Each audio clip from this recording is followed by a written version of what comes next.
আসসালামু আলাইকুম সম্মানিত ভাই ও বন্ধুগণ, আশা করি সবাই ভালো আছেন। আমরাও ভালো আছি। আমরা এই মুহূর্তে আছি আপনার মেঘনা নদী শেষে এবং বঙ্গোপসাগরের শুরু। এখানে আমরা জাহাজ অ্যাঙ্কর করছি এবং আমরা এখন জাহাজ থেকে কিনারে নামতেছি।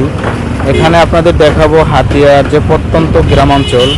এখানে মানুষ দৈনন্দিন জীবনে কিভাবে হাতিয়া থেকে নোয়াখালী যায় এবং হাতিয়ার যে গ্রামাঞ্চল অনেক ক্ষতিগ্রস্ত হয়েছে, ভেঙে গেছে এবং হাতিয়ার মানুষ কিভাবে যাতায়াত ব্যবস্থা আছে সেটা সব কিছু দেখাবো। এখানে হাতিয়া আপনার থেকে নোয়াখালী যে যাতায়াতের মাধ্যম সেটা হচ্ছে বর্তমানে খুবই দুর্ভোগ। এটা একটা কাঠের বোটের মাধ্যমে যায়। এটা হচ্ছে এখান থেকে কিভাবে কাঠের বোটে যাইতে হয় হাতিয়া থেকে নোয়াখালী।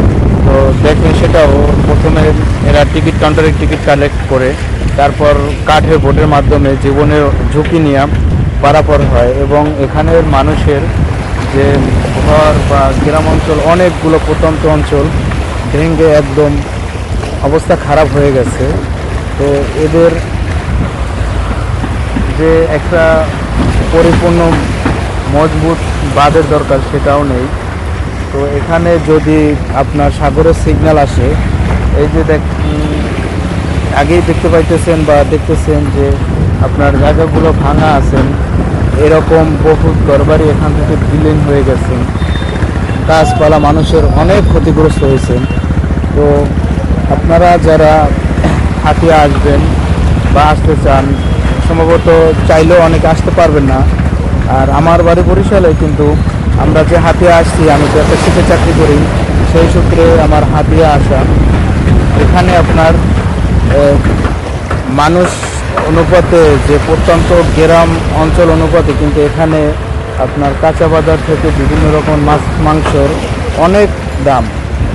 তো তারপর মানুষ যে কতটা কষ্ট করে তা হাতিয়ার মানুষকে না দেখলেই বিশ্বাস হবে না। আপনারা এই ভিডিওতে দেখতে পাবেন যে হাতিয়ার মানুষ কতটা দুর্ভোগে আছে এবং তাদের যাতায়াতের মাধ্যম কী পরিমাণ দুর্ভোগ হয়।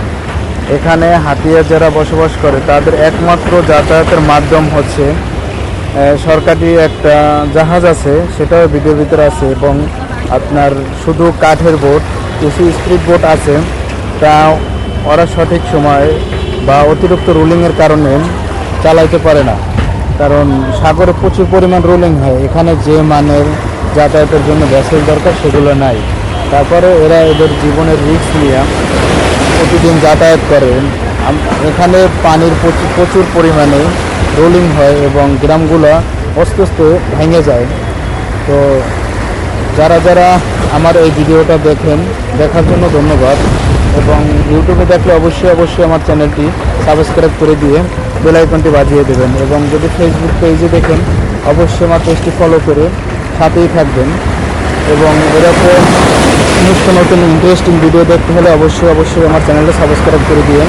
তো ভালো থাকবেন, সুস্থ থাকবেন। আসসালামু আলাইকুম, খুদা হাফেজ সকলকে।